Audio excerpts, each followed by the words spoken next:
Open Lorenzana. And you have the maverick Governor of North Cotabato, Governor Piñol. And of course, you know, Ambassador. And yung nakapurma ng D4, ang aking presidential legal advisor, ikaw na pakilala sa iyo, Sal Panelo. Secretary. Then we have si Senator Alan Cayetano. And another cabinet member, taga Davao rin to, Sonny Dominguez. Used to be the Secretary of Agriculture ng panahon ni Cory. And he was once upon a time the president of PAL, Philippine Airlines. Nandito ang isang board, cabinet member, about Mindanao, si Kahira Lonto, Abdul.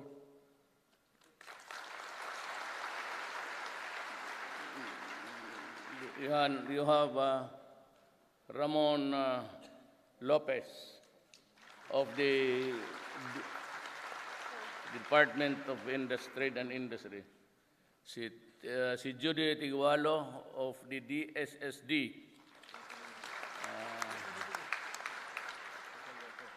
Si ating taga Davao rin, Jesus Doresa of the President's Advisor on Peace Project.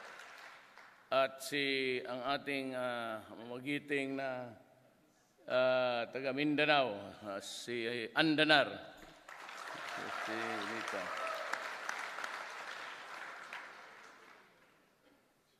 You know, coming over here, galing sa itas in the elevator, I was just playing with my mind what would be the appropriate topic to talk to you. Well, just the same, it's the burning issue here. It was the issue before. And yung pagtakbo ko ng presidente under the almost moribund PDP, ang membro lang niyan, si Senator Coco, pati yung anak niya, si tatay niya, si Pimentel. But I ran under the ticket with only about tatlong governors at wala akong, except for, wala akong mayor ni isa. Wala akong barangay captain ni isa, even in Davao, of course. Hindi na kailangan. But in other places, 0-0 talaga ako. And twice I wanted to just say I do not want to run. But then, the last moment, I was a substitute candidate, and I agreed to run on a substitution the last minute, the last day for the substitution. Alam mo, ganito kasi yan. Nobody in the horizon of the political arena was talking about the seriousness of the drug problem. Nobody was talking about the number of crimes committed against the innocent and helpless civilians everywhere.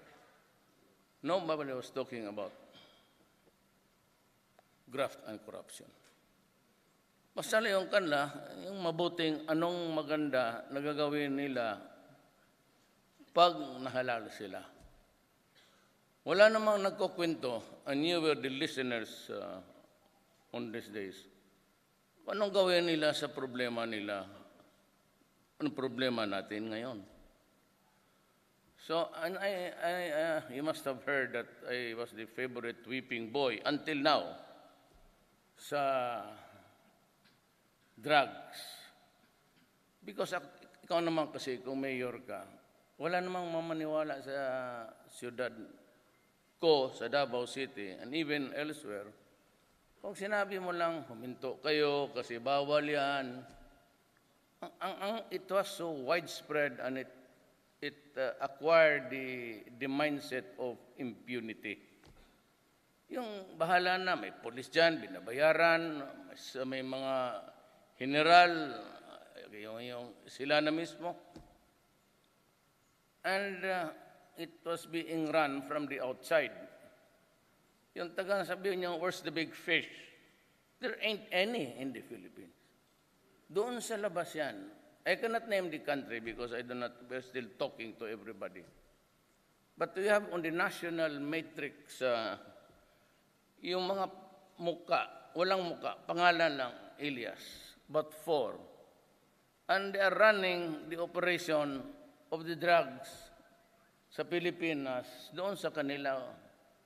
Meron din silang malaking mapa, digital, at tinatawag lang nila, they can zoom in and zoom in mo sa Pandakan.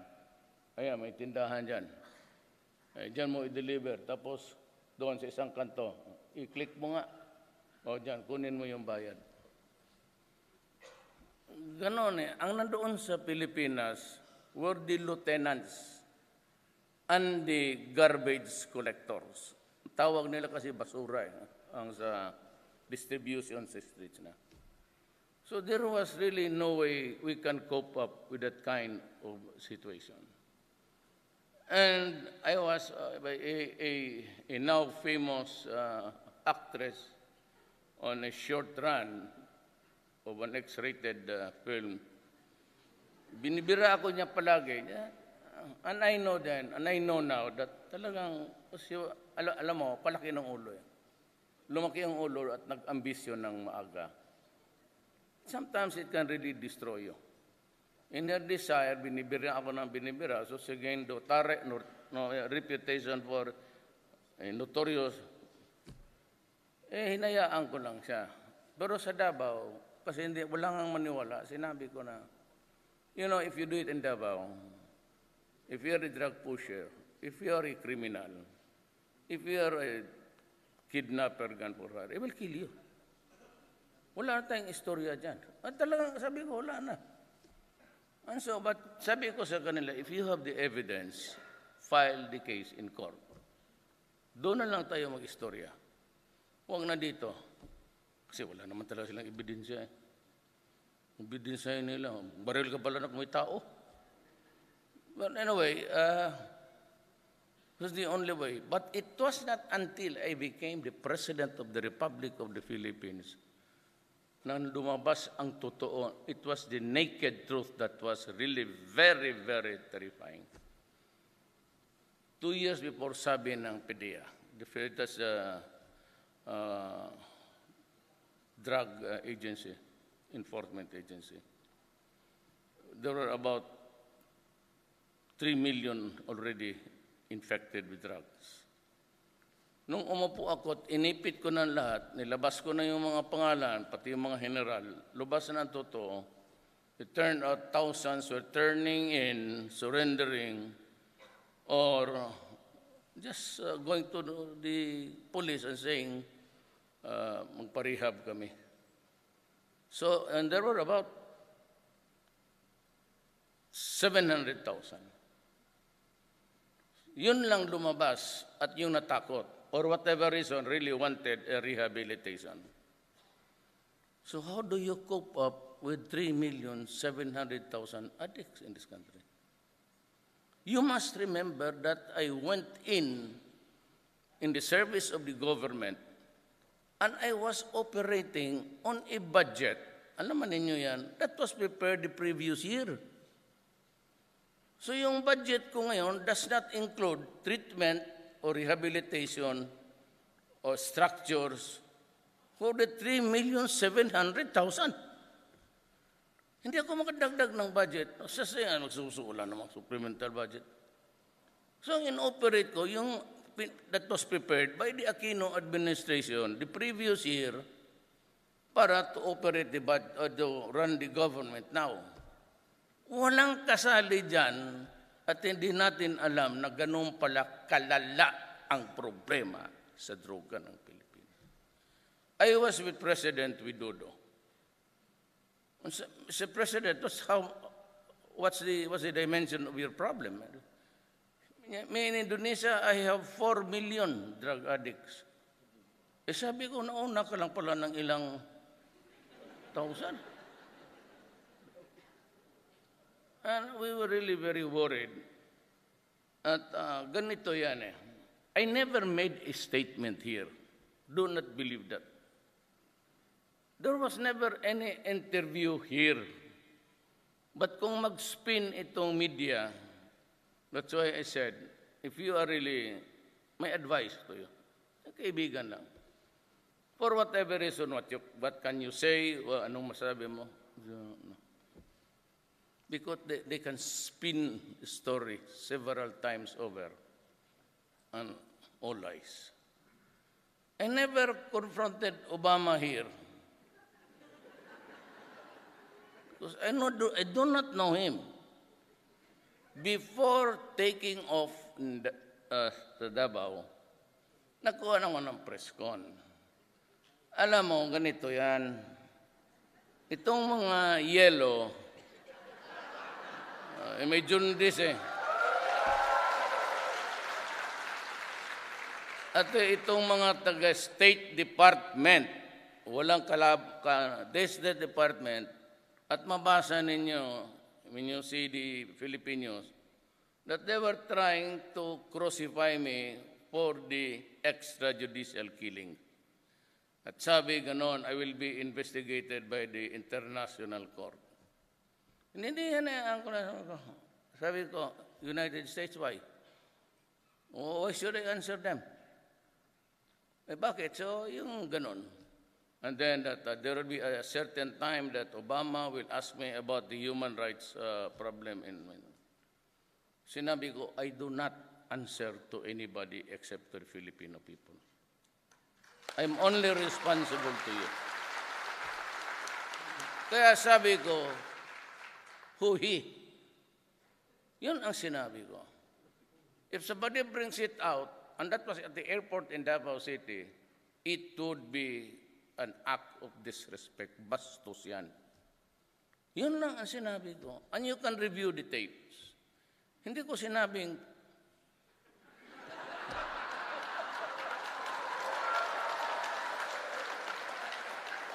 sinabi ako, pero not in relation to Obama. Sabi ko, wag ninyo akong bastusin.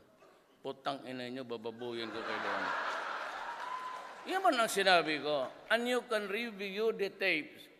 Because about yesterday, si Ed Lingaw, yung breaking news, naglagay doon ng statement na minura ko daw si Obama. Ed Lingaw just also read it from the report, from the correspondence in Davao. Ni-review niya. Siya yung anchor eh.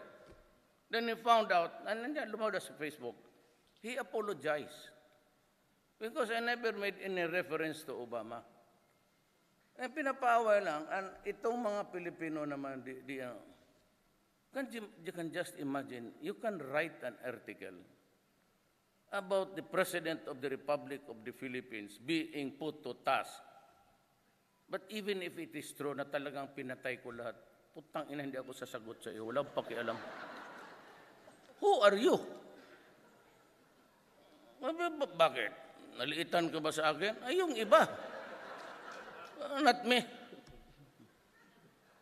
Kaya, sinabi ko sa kanya doon sa holding room, to President Obama and President Duterte, I never made that statement. You can check it out. Check it out. Sabi niya, my man will talk to you. Sabi ko, okay. Pero doon kahapon, sa interaction na ASEAN with civil East Asia. Nandoon na lahat, round table kami. Sabi ko, si Ban Ki-moon mentioned it in passing. But of course, it is a legitimate statement actually. Pero ako, because of the pressure, na para huminto na sila, sabi ko, since human rights was mentioned, I produced a few pages with pictures in the pacification campaign by the Americans at the turn of the century, 1900s. Of the 600 population, all Muslims. 600,000 Muslims. 6,000 were murdered. They were just buried in a common pit. Naghukay lang tapos yung mga sundalo pinapatungan pa yung dibdib ng babae na nakahubad. This is human rights. What do you intend to do? Do not tell me that it's water under the bridge. A human right violation, whether committed by Moses or Abraham, is still a violation of human rights. When was this philosophy about the human dignity and the human right evolved? Now? Or during this time? Tumahimik sila. Kasi ako handa na ako. I was waiting for Obama to respond. Dito, abogado tayo. Pareho man tayo abogado. Sige daw? Sige daw? Wala. And that was the only encounter. That was the only exchange. At the holding room, and I said, I never made that statement. Check it out. And then doon, napika na talaga ako. Tapusin na natin itong issue about the human rights. At takot-takutin mo ako. Ito kasi yung State Department, para itong mga ulol na nagsama-sama dyan. Para bang, kung tayo, violation. Sa kanila, hindi. Yung mga tao na doon sa pinagpapatay ng pulis, nakahiga lang sa... At ang hindi nila alam, yung lahat ng tao doon, hindi kanila. Indonesia has a death penalty. President Widodo stood his ground, and I salute him. Cambodia is a satellite of China. Laos is a... Kanila yan satellite. China, nandyan lang yan sila sa periphery. And even Thailand. Death penalty lahat yan. Tayo, walang death penalty. So, sinong magbigay na ng death penalty? Hindi, si Duterte. Sabi nila, ngayon, kung may media ng Pilipinas, yan, putulin yan. Sabi ng Duterte siya, yung sabi nila, wala na yan. Ganun ang media. Be very careful about the media. Hindi ako ng experience. I've been the mayor of the city of Davao for 23 years. I've been congressman there once, and once upon a time, I served for 3 years to be the vice mayor of my daughter. Yung isa ring human rights violator, yung binugbog yung sheriff. Pero there was never any... Now, ito ngayon, what am I supposed to do? China offered to help and build the rehab. I think they have started on Magsaysay. They're bringing the materials there already. It's only China na nagtulong sa atin. Magtulong. Ang Amerika, they just give you principles of law and nothing else. Wala man akong away sa Amerika. But don't ever believe that they are Jesus Maria Joseph. Kaya hindi nila alam yung lahat doon. Pati ito si Ban Ki-moon nakihalo. He also gave a statement before, but several weeks ago, about the human rights violation. Sabi ko, isa ka pang tarantado. Kaya nag-speech siya, may human rights, pero tapos tindig agad, ganun ka agad siya. Lumano, sumibat. Sabi ko, well, there has to be a limit to one's patience. Never gave any statement here. I made a statement of fact, doon mismo sa plenary. Yung kami-kami na lang. Pinalabas yung mga camera, lahat, press. Kami lang, mga sila, si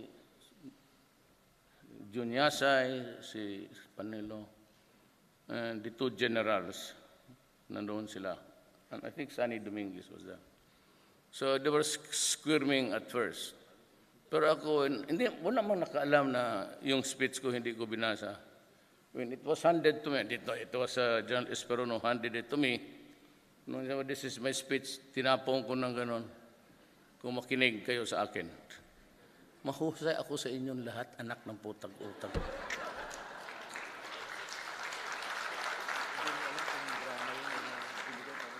Ngayon ko sana,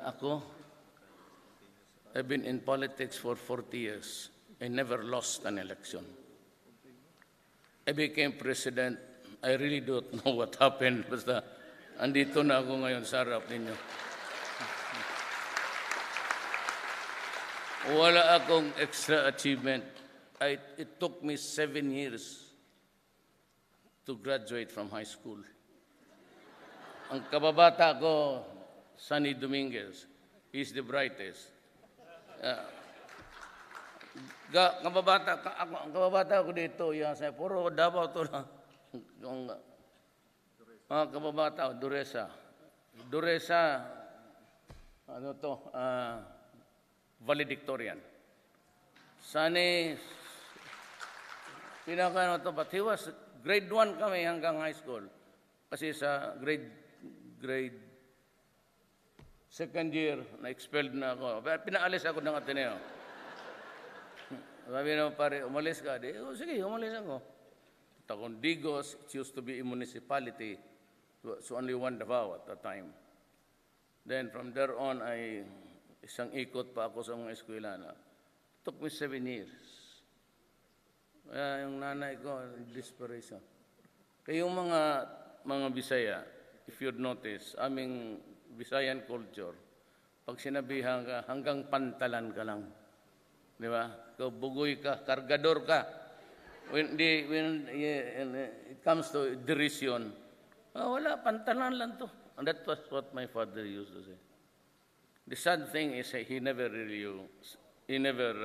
got to see me emotionally maturing.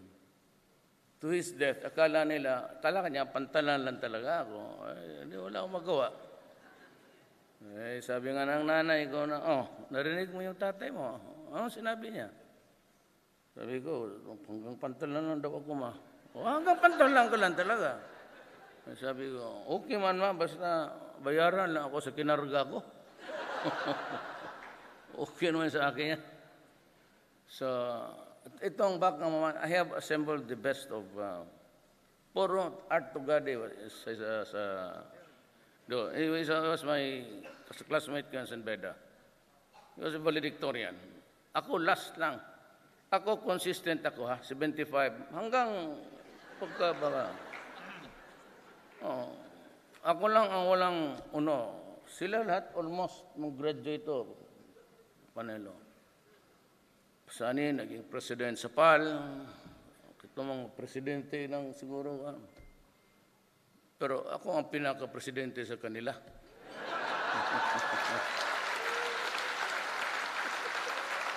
Kasi trabahante ko sila Kaya huwag kayo mamadali. Yung high school na yan, take your time and it's like wine. You have to have that vintage.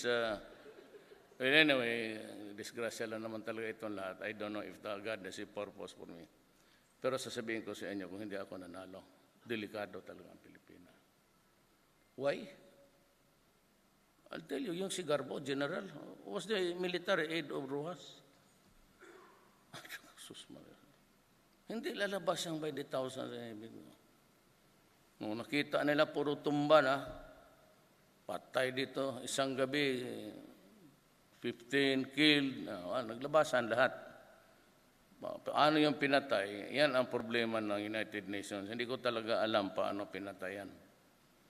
But what I know is that almost to date, 1,000. But ako sabihin ko siya, what is really 1,000 lives to the 3,700,000? Ang problema namin kasi ni Presidente Widodo is, ang cocaine, pati heroin, is maybe marijuana, all organic, naturally grown. Itong shabu, metamorphin, is a combination of deadly chemicals.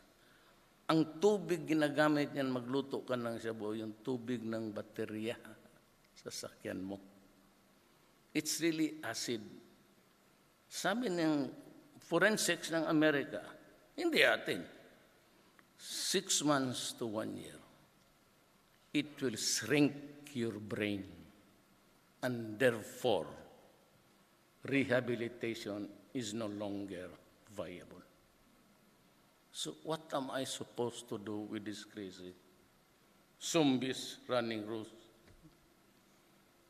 That is why the most heinous crime, nakita niyo tayong kaedad ko, wala. Marijuana. But when shabu came in, the most heinous crime, the heinous crime of all crimes, mag-rape ng 1-year-old na bata, mag-rape ng nanay niya, lula niya, patay niya, tatay niya.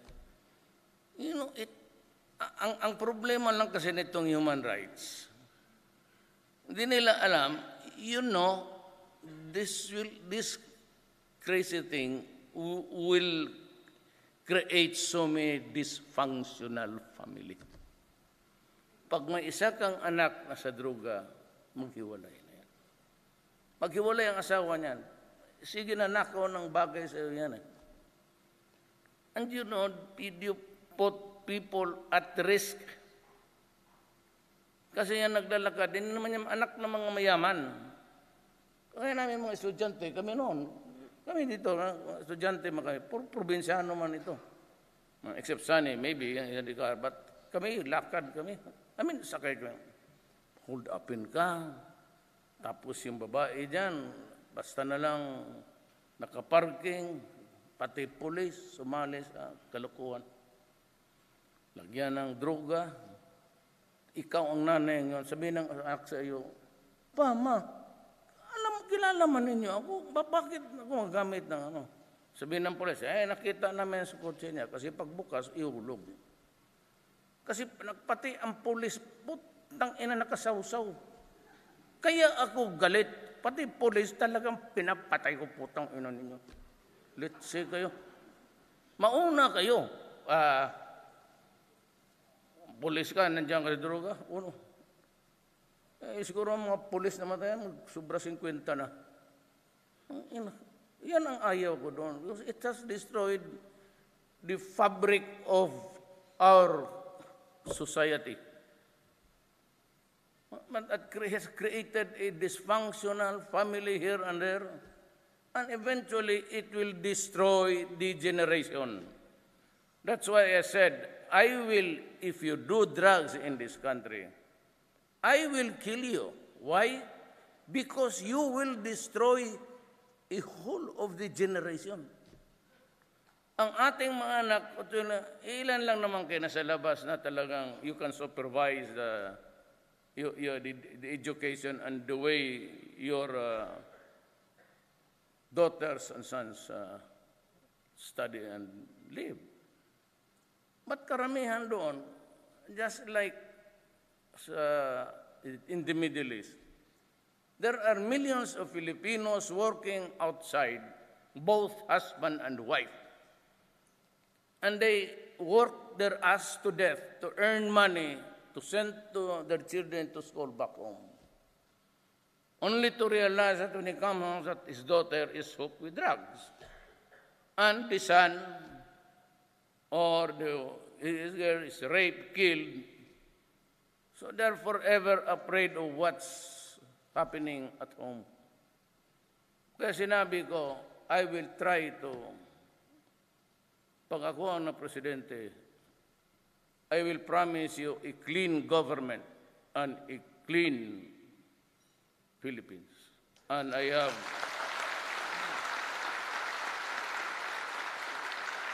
have 6 years to do it. And even if it take me the whole of the 6 years, I will do it. It will be relentless. I am sorry if you die in the process. But all you have to do, my advice, is very simple. Stop. And if your son or daughter is already crazy with a shrunk brain, my advice to you is spending the completion of the rehab centers which you are really trying to build now. Next year, meron na, because we are preparing the budget now. The next year, when it is an operation, I will have the money to build for the 3,600,000 drug addicts of our country. Now, China is helping us. I would like to thank China for being so generous to us. And I would like to thank President Widodo for understanding, and I'm here to get an agreement with him because there is so much piracy in the seas, in the high seas between Malaysia, Philippines, and Indonesia. Maybe I will have even just a memorandum of a note verbal where we can agree that hot pursuit, those pirates that are being chased out of the territorial waters of Indonesia and in the high seas and in towards the jurisdictional waters of the Philippines, they can they have the right to go in. So when the chase is started, and even, well, in the high seas, the rule sa international water is this. If you are a pirate, you can be arrested by any nation because piracy or piracy is a crime against humanity. But this time we make it clear that if the chase began in Indonesia here, then crosses the chase continues in the international waters, and if they are really fast enough also inside now the Philippine waters, they can go ahead and blast them off. That's the agreement. Pasabugin mo lahat. That's what that's what my words actually to, I was seated with the President Widodo. And I said, blow them up. And if there is a hostage, usually it is the sailors, then I will just have to maybe crowd him in and arrest them and execute them. In the Philippines, it's not allowed to. That's why I said, maybe if there are sharks around, and just feed them to the sharks. It would make them fat. Good for sashimi also. So yan ho ang ano ko dito. Do not put so much premium on media. Wala. I never really granted any interview. The only statement I made was when I said to President Obama and President Duterte, I never made that statement. Check it out. And that statement I could only refer to in the holding room of the airport in Davao City, Philippines. Here, I never answered anybody, except during the last day, there was this ASEAN East Asia. So I pulled. We were warned that we were only limited prepared speech. But it was handed to me, I just threw it away, and I said, I'd like to say something more than that.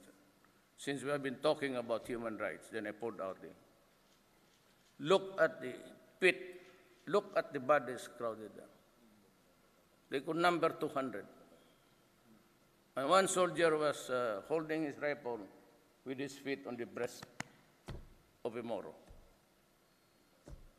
Now, tell me now, can anybody here in this room, I asked them, can anybody in this room tell me what human rights is all about? No, you see, we are just fighting in Mindanao. Mindanao could never be healed because of this.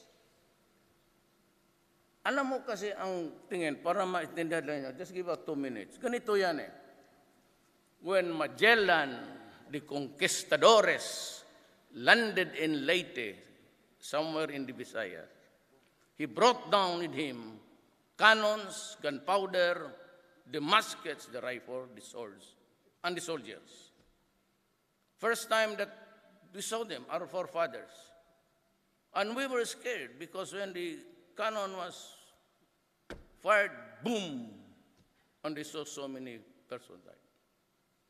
So they established a foothold in the Visayas, and from island to island, they conquered the Philippines and subjugated my country for 400 years. Not having enough, they traveled to Mindanao. Mindanao originally was not really a part of these islands. Mindanao belonged to the Sri Visayas Empire of the Malay. So at that time, 1521, Mindanao was already 100% Islam, just like Sabah, Malaysia, and Indonesia. So when the Spaniards came there, they started to slaughter the natives, the Moro. Then during the pacification, because Spain lost a war against America, and Spain ceded by the Treaty of Paris ang Pilipinas, kasali ang Guam. Kaya if you have been to Guam, pangalan nila puro Espanyol.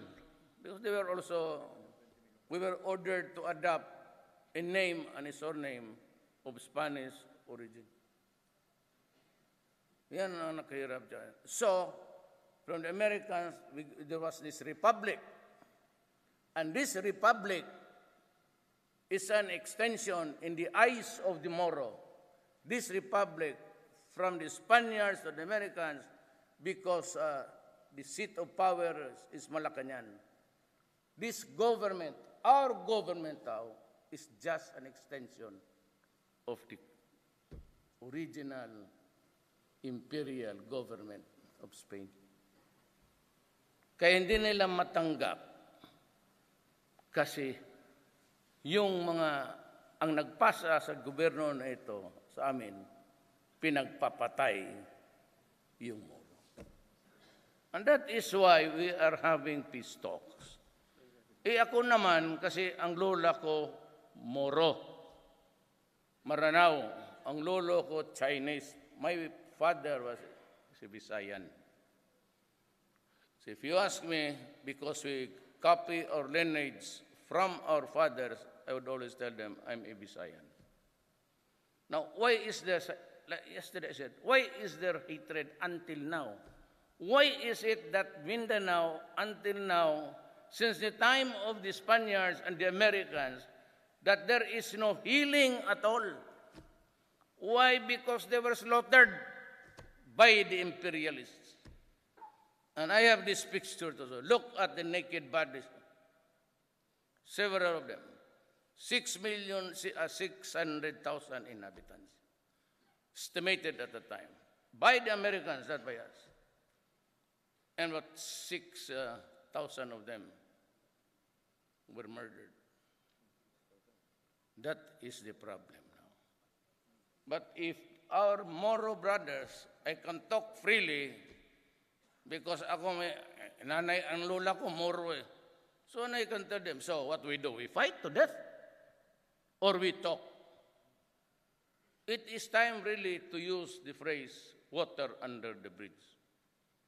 Because I myself would never allow the oppression of the Moro people in Mindanao. But neither would I.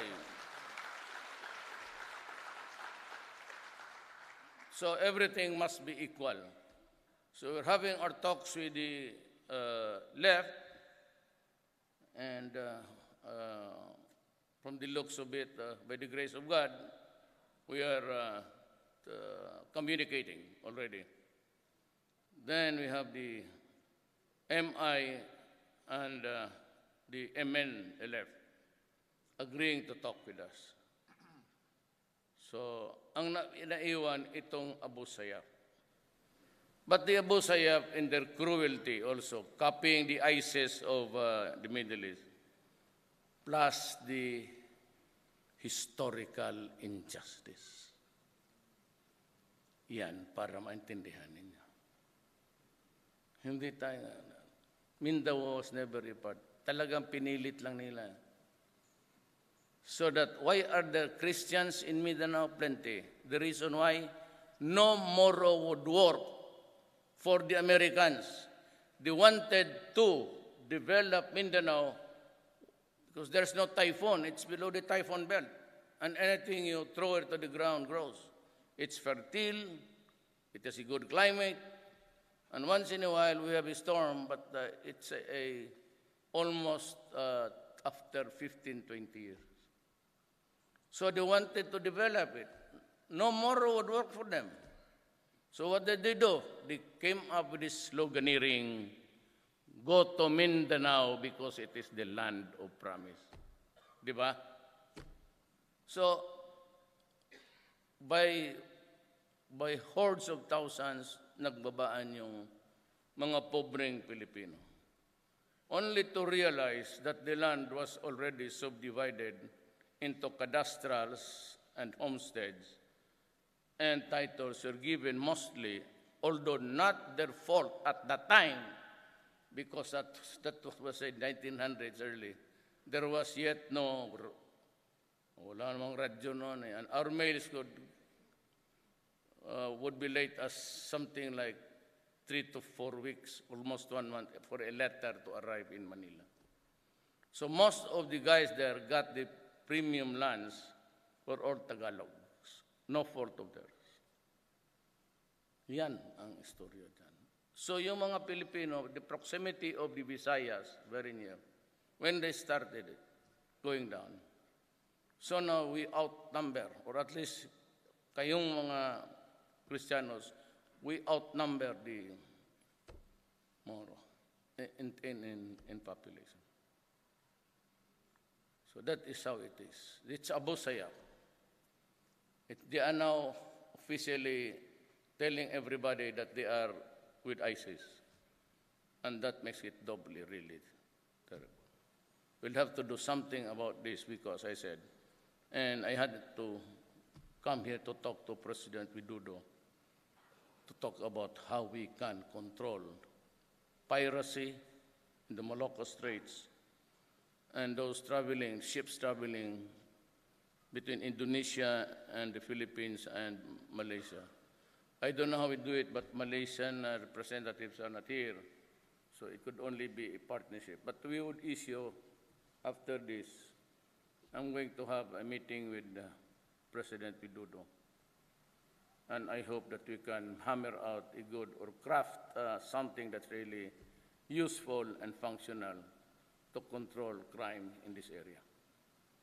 Well, we can only, it's only Indonesia, Malaysia who can help us, nobody else. Nobody. It seems to me that everybody is scared. There is not even a decisive move in the South China Sea. There we have only two options there. We talk or we fight. Philippines to fight China, it will be slaughter. So we talk. So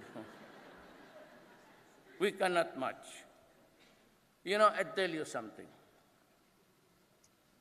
The Defense Secretary is here.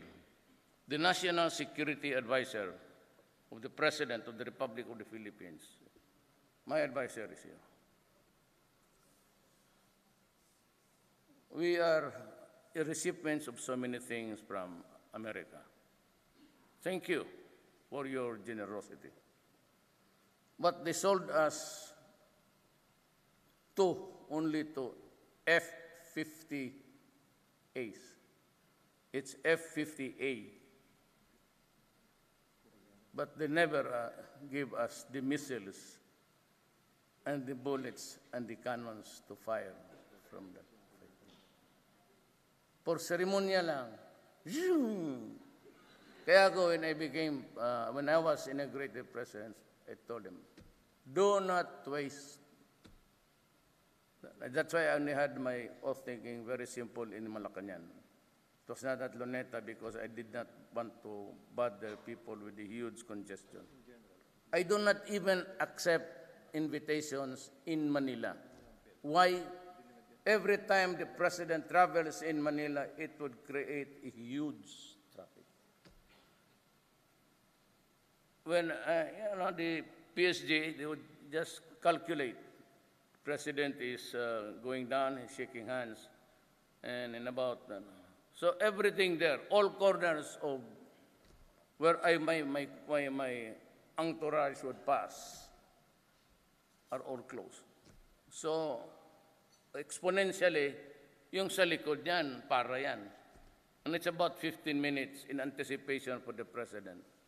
If you're the president of the Republic of the Philippines, you must be an idiot to see that you're the only one running there on the road, and yet people are suffering. That's why I told them I cannot accept your invitation. If it's a walking distance from Malacanang, I will do it. Yeah, but I do not want. That is why yung sa Pope, it was really a statement against the Pope. At itong Amerikano, mahusay talaga. Americans really can spin a story. They use the predicate or the adjective that is really worst to hear. Now, let me just give you. People judge best when they condemn. Ang pinakamahusay na husga ng tao, yung mahirap para kung maghusga siya sa kanyang kapwa. Lalabas yung the best of the people judge best when they condemn. Yung putang ina sa atin, they connected with the word son of a whore. A whore is a very terrible thing to hear. I was talking all along in the dialect. The best combination there of the words translated to English. And they do it every day. Son of a bitch. Son of a gun. Di ba? Yung putang ina sa atin, if the Filipinos will try to enter it, we would have said, son of a bitch. And you are a son of a gun, or fuck you. Pero it is not translated in any ordinary day. In an ordinary language, you say, son of a whore. Pero ginamit nila yan, kaya siguro si took offense. Tingnan mo magamit ng international press. I said, you better watch out. Pangkaraniwan sa everybody, whether American, African, who knows English, would say, son of a bitch, son of a gun. It is not son of a whore. There's never a translation for that. Di ba? Pero when they are after you, they would, I said, make it appear to be the worst of you. Kaya bantay ka sa press. They can spin any international. They will spin everything to make you. Me? I don't give a shit. Why?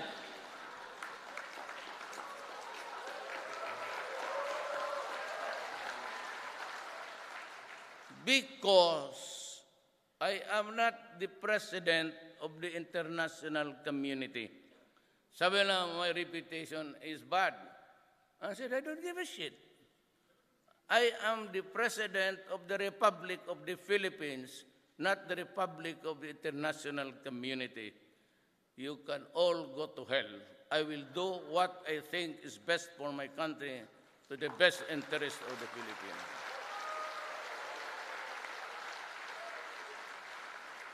And if there's anybody from Baskisan, human rights, I will continue the campaign against the criminals. I do not have any pity for them. And I said to the police, and remember this because they would cut it off again. Then the rule, and almost all over the world is, when you are placed under arrest, the guy there would say, this is the police, you have committed a wrong, surrender. Then he would try to bring you to the court of justice. You must be taken into custody. Kaya nga, how do you take into custody a person if he refuses? You just have to drag him, just like in the movies. You put some handcuff there. That's standard, even in America. So, but invariably, we do not do it. There's always a fight. So, itong tao ito will get mad and, will just fight. Then he is dragged. He suffers some bruises and wounds. When he is now in court, he would tell the lawyer, or the lawyer would suggest we file a case against the policeman for a leverage. Yan ang nangyayari sa Pilipinas. Takot ang police. Police are afraid to face charges because the day that they are suspended, there's no more money to buy food on the table. Do you know how much is the starting salary of a police in the Philippines? 14,000. And if you have 3 children, and you have to feed them, kaya dinoble ko, dobleado na sila ngayon. The military and the police have doubled their salary. Ngayon kung magnakaw ka pa, anak ng putang ino, babarilin talaga kita, let's ka. I have doubled the salaries, and I protect them. Only when your life is in danger in the process of taking custody of the criminal, and there is a violent resistance that would threaten your life, then shoot. And because all of the shabu users, that's according to their forensics, that it would shrink the brain, everybody has a gun. One of the things that would come first is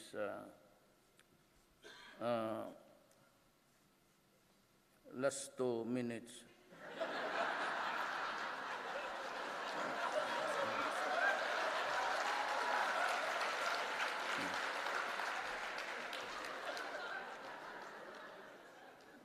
Kung alam ko lang ganito, last 2 minutes, nag-rubber shoes na lang ako. Nung laro tayo ng basketball dito. So that's my order. If you are in danger of losing your life and you are a peace officer, shoot. So that's what happened. So we lost the idiots, almost said 1,000 of them. That's the law. What can we do? So I have a job to do. I got 15 million votes, 16 million votes. 6 million of that was the majority between my closest opponent. I got 6 million over. So what's the message of the people?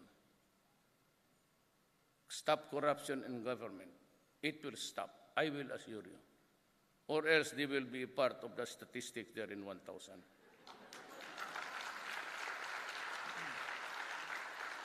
I will suppress drugs, and in the fullness of God's time, maybe two years or 1.5 years, you can walk about in the Philippines free of the fear of being mugged. Only if...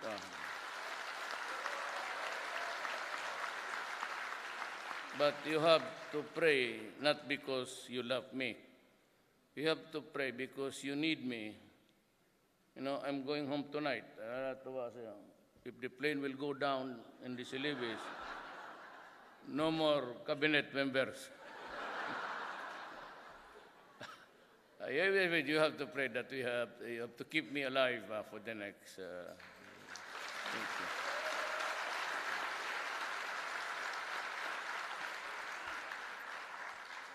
God, I bring the warm wishes of the Filipino people to him. And one of those who contribute to the GNP, the gross national product from the outside. So we are afloat by the industry of the Filipino people. Maraming salamat po.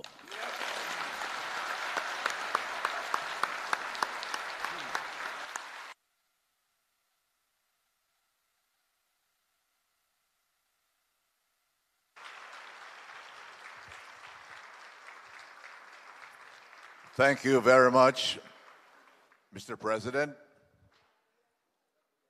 We have just been informed that the President will have a few minutes of photo session. Can we start it right away? Because the President has to leave rather quickly. So as rehearsed, we will ask now batch 1 and 2, 1 to 5, batch 1, and then another batch of tables 6 to 10 to form in the back of the left side of the stage, please. The first batch, tables 1 to 5, and then please prepare table 6 to 10. Table 6 to 10, please go to the back now of the ones forming the line. Please do it very quickly. Tables 1 to 5, please line up as previously rehearsed. Now we ask tables 6 to 10 to form a line here. Please.